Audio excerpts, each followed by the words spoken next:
ایک شخص کوفے میں میرے مولا کے دربار میں آ گیا. اس نے کہا مولا آپ نے دعویٰ کیا آپ قرآن کے وارث سے. مولا نے فرمایا بے شک ہم قرآن کے وارث ہیں.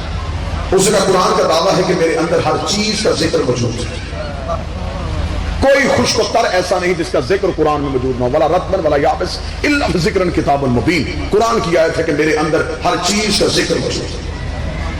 اس نے کہا مولا یہ قرآن کا دعویٰ حق ہے. مولا نے فرمایا بے شک حق ہے. اس نے کہا نبی دنیا میں کتنے آئے تھے؟ توجہ, امام نے فرمایا 1,24,000. اس نے کہا 29 نبیوں کے نام قرآن میں ہیں, باقی نام نہیں.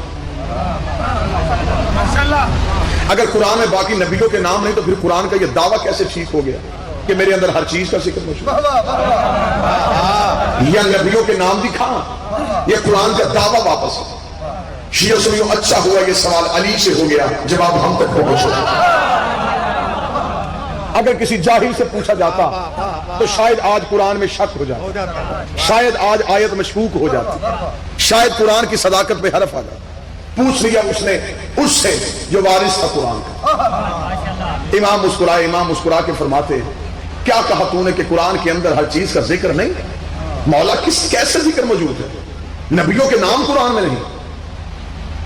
امام مسکرا کے فرمایا کوفے کی مسجد کے باہر ایک نیم کا درخت تھا, نیم جسے نم کہتے ہیں, اس کے اوپر جو پھل لگا ہوتا ہے اسے اردو میں نبولی بولتے. مولا نے فرمایا وہ نبولی توڑ کے لے کے آ. اس نے نبولی توڑی, علی نے ہاتھ پہ رکھی. علی نے کہا اس نبولی کے اندر تیرے سوال کا جواب. امام ہونا بھی ایسا ہی چاہیے. امام نے فرمایا اس نبولی کے اندر تیرے سوال کا جواب. اس نے کہا پوچھ میں قرآن رہا ہوں, دکھا آپ نبولی رہے. امام نے فرمایا تو مجھے پہلے بتا اگر اس نبولی کو میں زمین کے اندر ریت ہٹا کے دفنا دوں اس سے کیا نکلے گا؟ اس نے کہا پودا. بڑا ہو کے کیا بنے گا؟ درخت. امام نے فرمایا کس سے نکلے گا؟ اس نے کہا نبولی سے. امام نے فرمایا اس کا مطلب ہے کہ اس کے اندر پورا درخت ہے, دکھا. جو بول سے اس کے اندر پورا نیم کا درخت چھپا ہوا ہے, اس کے اندر جڑ ہے, اس کے اندر تنا ہے, اس کے اندر پتے ہیں, سارے اس کے اندر چھپے ہوئے ہیں, دکھاتا کیوں نہیں؟ اس کا مولا یہ ایسے نظر نہیں آتے جب تک زمین کے حوالے نہیں کرو گے. امام نے نبولی زمین کے حوالے نہ کرو, نبولی سمجھ میں نہیں آتی جب تک قرآن وارث کے حوالے نہیں کرو گے. قرآن تیری سمجھ میں دنیا سمجھ کے قرآن پڑھتی تو آج اندھے حافظ نہ ہوتے.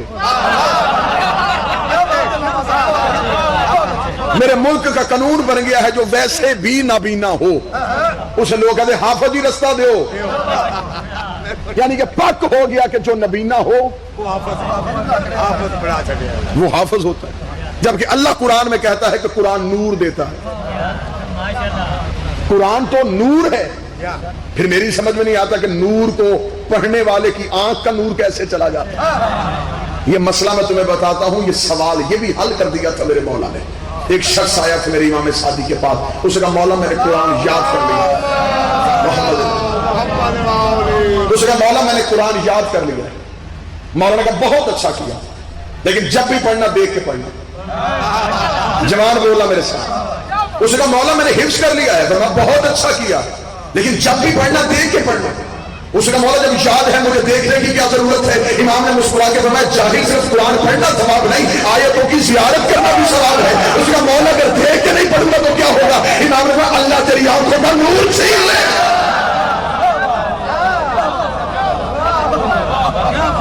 قرآن میں عقل کرو, قرآن کو سمجھو. طریق یہ تلخ حقیقت ہے کہ ہارون رشید کے دور میں معاذ اللہ ثم معاذ اللہ طریق کی یہ حقیقت ہے. کاری شراب کے نشے میں قرآن پڑھتے تھے, یہ حقیقت ہے. جب ہارون نے فتویٰ منگوا لیا تھا اس بدبخت نے, انہوں نے جب بھی شریعت پہ حملہ کیا انہوں نے سہارا مولوی کا لیا.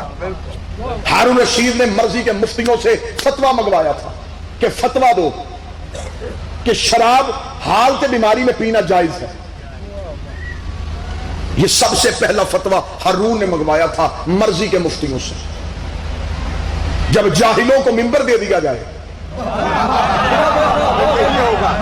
جب فتوے جاہلوں سے پوچھے جائیں کہ مفتی کون سے تھے؟ کسی کو گوشت کے پھٹے سے اٹھا کے مفتی بنا دیا۔ اب اللہ تعالیٰ نے کون سمجھا ہے کہ کس سے لفظ کیا؟ کسی کو کپڑا بنتے ہوئے تو مفتی، سارے جب یہ مفتی بن گئے، جاہلوں کے پاس علم تو تھا ہی نہیں۔ مرضی کا فتویٰ، وہ 1 دیناروں کی پوٹلی بھیجتا تھا، 7 فتویٰ بیچتا تھا، مہر لگا کے دے دیتے۔ اس نے کہا کہ حالت بیماری میں دوا کے طور پہ شراب استعمال کی جا سکتی۔ مفتیوں نے فتویٰ دے دیا، فتویٰ توجہ، فتویٰ دربار میں آ گیا۔ ہارون رشید نے کہا فتویٰ آ گیا ہے مفتیان کرام کا، لہذا حکومت کی طرف سے یہ فتویٰ جاری کر دو کہ خلیفۃ المسلمین نے حکم صادر کر دیا ہے علماء کرام کے فتوے کی روشنی میں کہ اگر تم حالت بیماری میں ہو تو بطور دوا کے شراب استعمال کر سکتے ہو۔ اس نے یہ فتویٰ جب صادر کروانے لگا، اس نے بھی تخت سے لفظ بولا تھا، یہ دربار کے دروازے سے آواز آئی، خبردار شریعت پہ حملہ نہ کر، مجھے بہلول گوانے دے۔ خبردار شریعت پہ حملہ نہ کرنا۔ علی کا دیوانہ نوکر، دیوانہ تھا نہیں، بنا ہوا تھا محبت علی، محبت علی کا دیوانہ، پھٹی ہوئی ابا، پیبند لگا ہوا کرتا، سر پہ ریت، آ کے دربار میں کھڑا ہو گیا۔ کیا کہا تو نے کہ حالت بیماری میں شراب جائز ہے؟ اس نے کہا بہلول تو میرے ساتھ مناظرہ کر لے، تو مجھے بتا کہ انگور کھانا حلال ہے یا حرام؟ بہلول نے کہا حلال۔ اس نے اگر اس انگور کا جوس نکال کے پیوں، اس نے کہا پھر بھی حلال۔ اس نے اگر اسے تھوڑا سا گرم کر کے پیوں، اب وہ گنجائش نکالنے کی کوشش کر، بات سمجھ میں آ رہی؟ اس نے کہا کہ اگر اسے تھوڑا سا گرم کر کے پی لوں تو پھر؟ بہلول نے کہا رک، میں ابھی تجھے جواب دیتا ہوں۔ بہلول زمین پہ بیٹھا، مٹی اٹھا کے کہا اگر یہ مٹی تیرے اوپر پھینکوں پھر؟ سنیے گا سنیے گا۔ اس نے کہا کچھ نہیں۔ فرمایا تھوڑا سا پانی پھینکوں؟ اس نے کہا کچھ نہیں۔ اس نے کہا دونوں کو ملا کے پھینکوں؟ اس نے کہا پھر بھی کچھ نہیں۔ اس نے کہا پکا کے دونوں کو پتھر بنا کے پھینکوں؟ اتنا جملہ کہہ کے بہلول نے کہا، اس نے کہا تو دیوانہ ہے، ادھر فتویٰ دیا ہے مفتیوں نے، میں مفتیوں کے مقابلے میں دیوانے کی دلیل کو کیا سمجھوں؟ بہلول نے کہا رک جا، تو مفتیوں سے پوچھ رہا ہے، میں وارث سے پوچھ لیا تھا۔ تو نے پوچھا ہے، تو نے پوچھا ہے ان تنخواہ دار کتوں سے، مجھے پوچھنے دے قرآن کے وارث سے، چاہے اپنے دروغہ سے قید خانے میں جائے، وہاں بیٹھا میرا امام موسی کاظم، بتائے گا محمد کا بیٹا، محمد کے بیٹے کے پاس سپاہی کا جانا تھا، اس نے کہا دربار میں مولوی اکٹھے ہو گئے ہیں، انہوں نے فتویٰ دے دیا ہے کہ حالت بیماری میں شراب پینا جائز ہے۔ کڑیوں کے اوپر سے سر اٹھایا بطول کے بیٹے نے، دیکھنا میری قوم کے نوجوانوں، انہوں نے قید خانوں میں بھی وزن کو کیسے بچایا ہے۔ میرے مولا نے کڑیوں سے سر اٹھایا، سپاہی سے کہا اس باد وقت سے جا کے کہہ دے حرام چیز میں شفا نہیں ہوتی، حرام چیز میں شفا۔ مجھے جملہ یاد آ گیا کہ 18 سال لگائے تھے ہارون رشید نے محل تعمیر کروانے، 18 سال اس کا محل بنتا رہا۔ 18 سال کے بعد اس نے اعلان کروایا کہ میرا محل بن گیا ہے، جو میرے محل میں کوئی نقص نکالے گا میں محل اسے دے دوں گا، جو میرے محل میں کوئی ایک نقص نکالے محل اس کا۔ سارے خوش آمدید اکٹھے ہو گئے، انہوں نے کہا نہ سرکار، نہ آپ میں کوئی نقص، اگلے بندے بولنا میرے ساتھ، نہ محل میں کوئی نقص، خوبصورت جہاں کھڑکی ہونی چاہیے تھا وہاں کھڑکی، جہاں دروازہ ہونا چاہیے تھا وہاں دروازہ، چھت بھی اتنی اونچائی پہ ہونی چاہیے تھی جہاں پہ تو نے رکھی، کیا کہنے۔ ہارون رشید کا کتنا خوبصورت محل ہے۔ اس نے کہا پھر اس کا مطلب کہ کوئی نقص نہیں، پھر دروازے پہ بہلول آ گیا۔ اس نے کہا دو بہت بڑے نقص ہیں۔ اب ہارون کو پتا تھا کہ کوئی اور نکالے یا نہ نکالے، اب 18 سال کی کمائی محل جا رہا تھا۔ اب اس نے پھر بہانہ سوچا، اس نے کہا بہلول اگر تو نے نکال بھی دیے تو محل لے کے کرے گا کیا؟ بہلول نے کہا میں نے رکھنا تو نہیں، میں نوکروں کو دے دوں گا۔ تیرے کون سے نوکر ہے؟ اس نے کہا یہ جو گلیوں میں علی علی کرتے ہیں میں انہیں دے دوں گا۔ ہارون کے چہرے پہ پسینہ ہے۔ اس نے کہا پھر نقص بتا۔ پورے بغداد کے